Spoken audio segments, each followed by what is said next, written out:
બનાસકાંઠા જિલ્લાના ડીસા જીઆઈડીસીમાં ગઈકાલે ફટાકડાની ફેક્ટરી અને ગોડાઉનમાં આગ લાગવાની ઘટના બનવા પામી હતી, જેમાં 21 લોકોના મોત નિપજ્યા હતા. તો સમગ્ર મામલે તપાસ કરતા જાણવા મળ્યું હતું કે આ ફેક્ટરી અને ગોડાઉન ગેરકાયદેસર રીતે ઊભા કરી દેવામાં આવ્યા હતા, એટલે કે સરકારની રહેમ નજર હેઠળ ચાલતા આ પ્રકારની ફેક્ટરી કે કારખાના લોકો માટે જીવલેણ સાબિત થાય છે, છતાં સરકારની ઊંઘ ઉડી નથી. તો આ મામલે વધુ તપાસ માટે 5 સભ્યોની એસઆઈટીની રચના પણ કરવામાં આવી છે અને હવે તેના મૂળ માલિકના નામ પણ બહાર આવ્યા છે અને સાથે જ ઘણા નવા ખુલાસાઓ પણ સામે આવે છે. તો એક તરફ પરિવારજનોમાં આક્રંદ જોવા મળી રહ્યો છે, તો બીજી તરફ કોંગ્રેસ પણ તેમની સાથે ઊભી છે.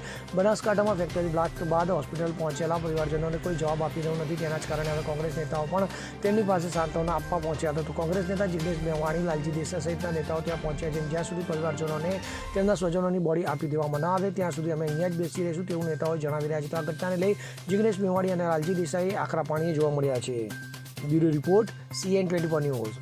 હવે જુઓ દેશ દુનિયાની તમામ ખબરો તમારી આંગળીના ટેરવે.